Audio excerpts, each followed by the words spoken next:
There are some things that they don't tell you about medicine until you actually get into medicine.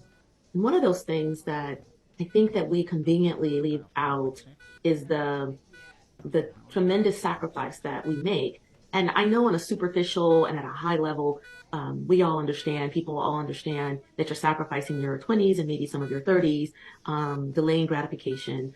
But I think that what's missing sometimes from the discussion is the very tangible and close to home, the intimate sacrifices that you're making. So, one example that I'll share, I was an intern in emergency medicine. I had maybe a 6 month old baby at home. I was newly married, and I was the intern that went to the critical area when we had a critical patient.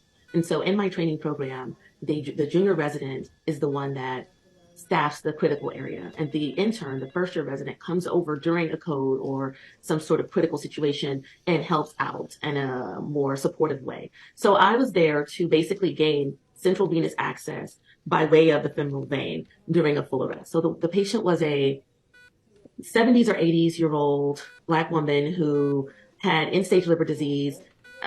As is common in emergency medicine with full arrest, you don't have a lot of information, but we did know that about her.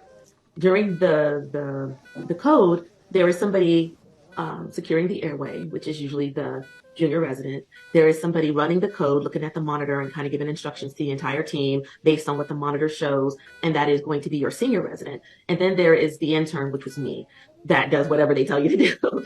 And so I was getting a line.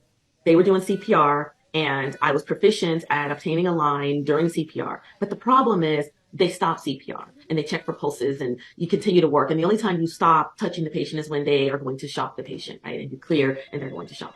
So I'm doing the line, and somehow the body moves. The needle is in, they're doing CPR, the body moves, and the needle comes out of her body and into my pinky. And I drop everything. I drop the needle.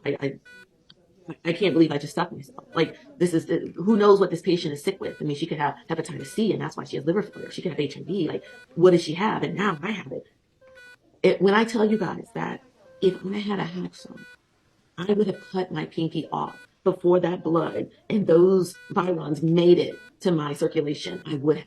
That is, I remember being in the moment, and I would have done that.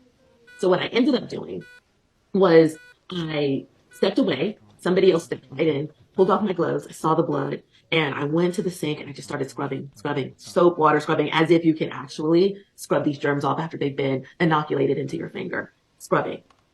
But that's not really the worst part, right? The worst part is what happens after that. So after that, you have to make a decision. Do you take the prophylactic medications to prevent HIV? You have a series of blood tests that you have to get. You have to obtain consent from the family of this patient to have their blood drawn to test for all these infectious diseases. And so you're worried about all this stuff. So you go to occupational health, and they either recommend or not, they are not the medications for prophylaxis. You know that if you take these medications, you're going to be so sick. Things are better now, but back then you would be so sick, and you cannot miss days of residency. Otherwise you don't graduate on time, right? So that's a big decision. And even if you do take the medications, but especially if you don't, how do you continue nursing your child? You don't want to give them a virus, some communicable disease that you got from a random patient that you were trying to save that you know nothing about. You don't want to be intimate with your husband because, again, for the same reasons, you don't want him to get what you got, and now your newborn baby is an orphan. What do you do?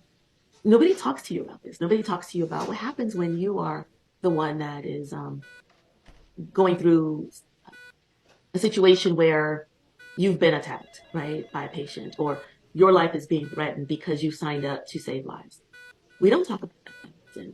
And I think that we should at some point, and we just do not talk about it. And we certainly do not talk about it to aspiring physicians. So I want to take a minute just to kind of share that story, because I recently did a post about a flex where I can now get a central line in less than 60 seconds. But getting to that point was a steep learning curve, and there were bumps in the road where I had to endure quite a bit of personal anguish because acquiring that skill caused me to have this needle stick situation, which was actually pretty horrible.